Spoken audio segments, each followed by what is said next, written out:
Hey everyone, welcome back. I'm Michael and we're going to be getting right back into some more Reddit stories. If you enjoy the video, make sure to leave a like and subscribe. Now, without further ado, let's begin. This story was posted by a throwaway account in the parenting subreddit. The post is titled, "My husband is the worst parent I've ever met. I feel stuck, almost like I am experiencing the world's longest panic attack. So my husband began cussing and throwing my textbooks at me. It turns out he locked our 19-month-old in his room. It was noon by the time I could finally crawl to his door. He is upset and obviously starving. My husband told me it was all my fault because I did not wake up when our son did at 8 a.m., so he left our toddler crying from 8 a.m. until noon. I changed his diapers and made breakfast, trying to make the day go as normally as possible. Then here goes the vacuum. My son hates the vacuum to the point that he will not eat breakfast now. I do not know when his next meal will be. He is so distressed. He will not drink anything and just wants to be held.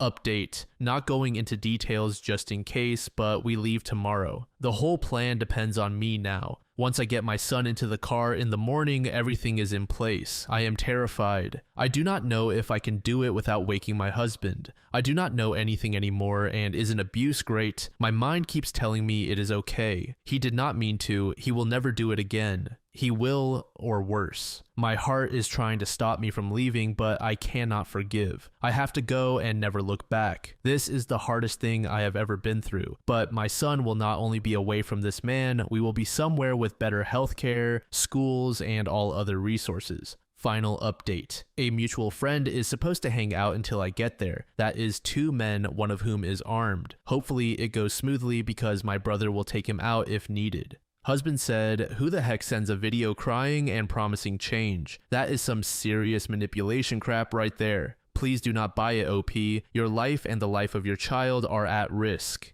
I am good, far from home, and nervous." Yeah, he faked being unconscious to get me home, but did not put up a fight while I grabbed our things. Nice and clean in and out. We are on the other side of the country now. There are no worries here. My family is not something to mess with. I do not plan to make a choice for a while. He has stopped texting me, so I guess he is either dead or wants me to believe he is. I do not know which one is scarier. Milk Dimension said, "Funny how men who say, 'You will not leave with my son,' will also refuse to perform the most basic care for their beloved child." To this, Milkweed said, "It is never about parenting. It is about possession, ownership, power, having the upper hand, and so on." Nona said, "He will not leave without the son he refuses to care for." What an abusive piece of trash. Some men do not deserve air. To this comment, user Longjumping said, "My ex would pull that kind of behavior. When I finally got him to agree to stay at a friend's house while we were separated, he refused to take our son for visitation, even though his friend had the room and was okay with it.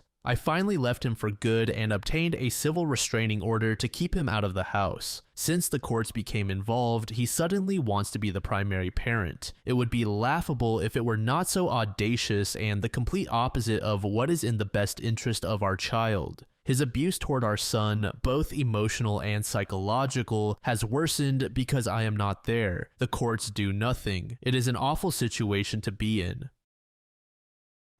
This next post was made in the legal advice subreddit by a user named 𝓬𝓴1𝓷𝓰. The post is titled, "RA keeps interrupting my sex because I'm gay. Hi, legal advice please. Every time I have my boyfriend over, without fail, the resident assistant, who is one of my roommates, will start banging on the door and telling us to stop. Tonight we were doing homework, but he still started banging on the door after 20 minutes. Now, if he were enforcing a no sex policy, I would be peeved, but we could go elsewhere. However, occasionally he will have girls over, and he seems to be as loud as he possibly can, as if he is trying to show off. I have tried telling him to knock it off, but he tells me to shut up or that he will get me kicked off campus. Is this legal? I feel like this is discrimination. Update. I have good news. The resident assistant has been removed. I went to the residence coordinator, who called someone above him in the housing department. They told us to write down every incident I could remember for housing to review, then to go to the Title IX coordinator. It took a while to get through all the paperwork, but the process was a lot less intimidating than I thought it would be. The resident assistant was fired and given the option of either moving to an empty room in one of the old dorms or moving off campus within 30 days. days. He chose to move out and stay with his girlfriend after a week, which I did not realize he had, since I had seen other women come into his room but did not feel like stirring that pot. After I made the report, he stopped banging on the door when my boyfriend was over, but every time he saw me, I could feel him staring daggers at me. He also started doing petty stuff, like accidentally knocking my towel onto the floor of the shower room and leaving it there. He left me an apology letter at one point, but it was definitely not sincere. I could have moved to another dorm temporarily, but decided it would be too much work because they gave him a 30-day deadline and he started packing the Tuesday after. Yesterday, the new resident assistant finished moving in, and after talking to him about all that happened, I think we are going to get along fine. The residence coordinator said that housing had done all they could do. Any further action would be taken as a result of the Title IX complaint, which might take several months to complete. For those wondering, yes, it is a public college and there is no sex policy. I looked through the housing contract and could not find anything except rules against sexual assault and discrimination based on sexual orientation. I should have said that in the original post, but it blew up and was locked by the time I saw those comments.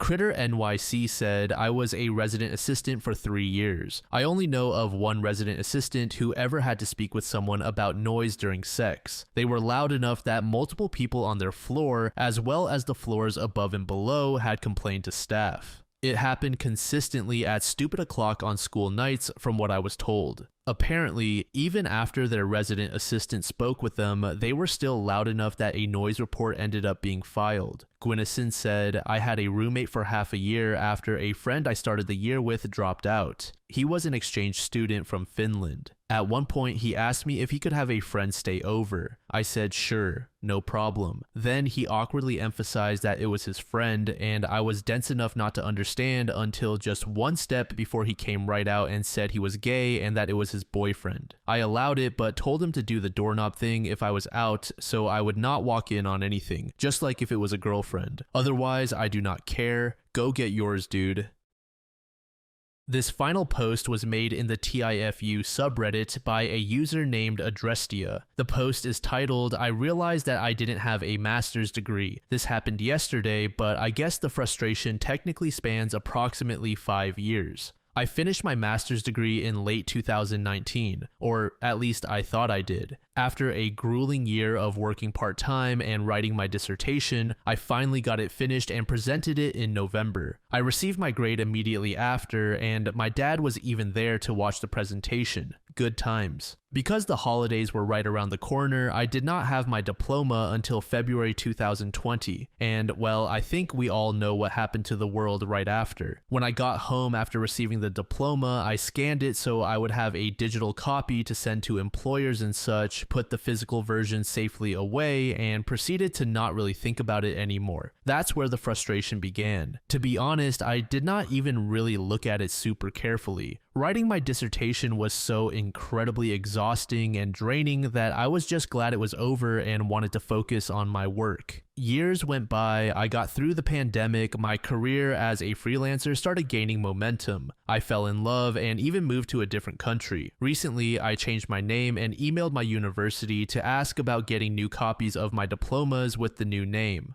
Somewhere in one of the replies from the university, they asked, are you perhaps referring to your specialization diploma? We have no record of you finishing a dissertation, only all the other classes in the master's degree. My heart dropped. I looked at the digital copy I have kept for years and even dug up the physical version just to be sure. And lo and behold, while the diploma does mention the master's degree by name very early on in the middle of the second page, it specifies that it is a specialization. I have to admit I panicked. I scoured my old emails for something, anything that could help me prove that I did not imagine the whole thing, then wrote back explaining that I did finish my dissertation and asked what could be done to try to understand what actually happened here. They have not replied yet. Hopefully they will in the next few days. I know the professor who was my advisor can vouch for the fact that the presentation did indeed happen, but I am terrified that because it has been so long, nothing can really be done about it anymore. I guess time will tell. I honestly feel heartbroken. Thinking that all that hard work could go to waste makes me want to cry.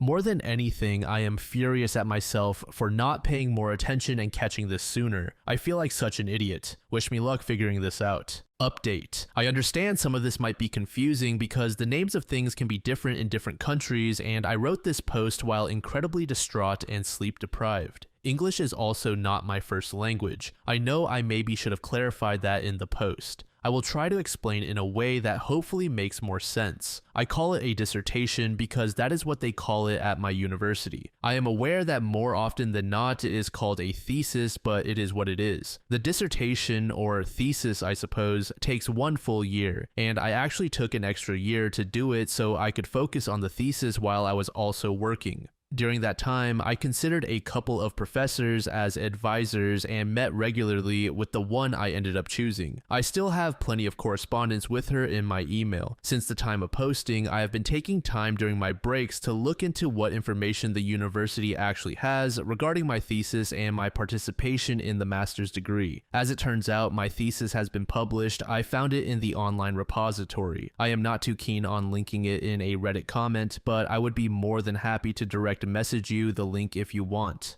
To conclude, I did have a thesis committee, my thesis was published, and I did defend it. They let me know my grade right after I defended it. As in, I did the defense, the committee asked me to step outside while they deliberated, and after about 15 minutes, they called me back in to let me know my final grade. I hope this clarifies some of the confusion. Edit, you guys, I found my dissertation in the university's online repository. It was published after all. I am emailing them again with this information. Hopefully, it will be enough proof that this is most likely an administrative error. Tomorrow is a holiday in my home country, so I am not expecting to hear back from them until Monday, but I will make an update post as soon as I have more news. Also, I understand that in most English-speaking countries, you write and defend a thesis for a master's degree, but I am not from an English-speaking country. At my university, they call it a dissertation. I am sorry that caused some confusion. Update 2.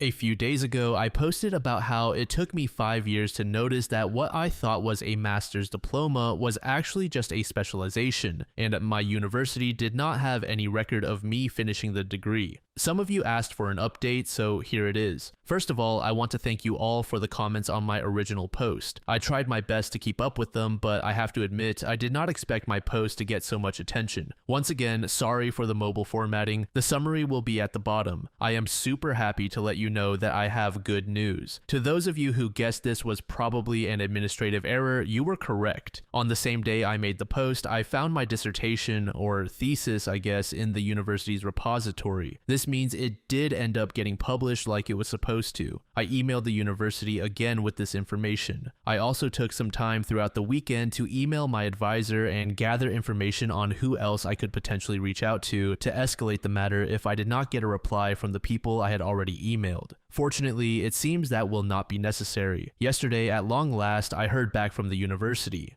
It turns out that when I finished my master's, they were transitioning between IT systems, and something in my records did not get properly updated. Fortunately, they told me they were already in the process of fixing it and apologized profusely for the mix-up. I hate that something so small caused such an issue, and I am kind of very angry at them for the frustration, but at least I am happy it seems to be a simple and fixable problem. It might have caused me a ton of anxiety, but I do still have my degree and I am getting my diploma. It only took 5 years and a couple of meltdowns. Now I'm off to write to my advisor again and let her know everything should be fine. I feel kind of silly for wasting her time like this, but oh well, thanks again for all the support and advice, and to those who have been through a similar situation, I am so sorry you had to go through that. It really sucks that this apparently happens so often. Hearing about your experiences made me feel way less alone, but this kind of stuff should not be happening so much in the first place. Have a good one, Reddit, and thanks for listening to me. Sharon Stone said, I legitimately have nightmares all the time that I do not actually have my high school diploma and have to go take a class. Since I graduated almost 20 years ago and also went to college, you would think 𝓬𝓰 would be more secure, but apparently not.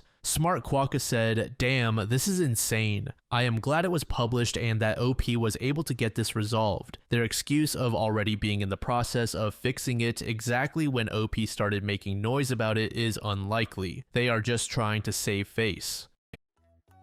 Thank you so much for making it to the end of the video, and thank you also to partner of the channel, 𝓬𝓴1𝓷𝓰. Use code DLAM to support the channel and get 10% off of your purchase, link in the description. I'm sure many of you like me have a hankering for daily caffeine, so go check them out. Lately, I've been a big fan of titty milk and acid rain, but they've got dozens of other flavors for y'all to try out. Anyway, thanks again for reaching the end, and I hope you all have an amazing passage of the next 24 hours.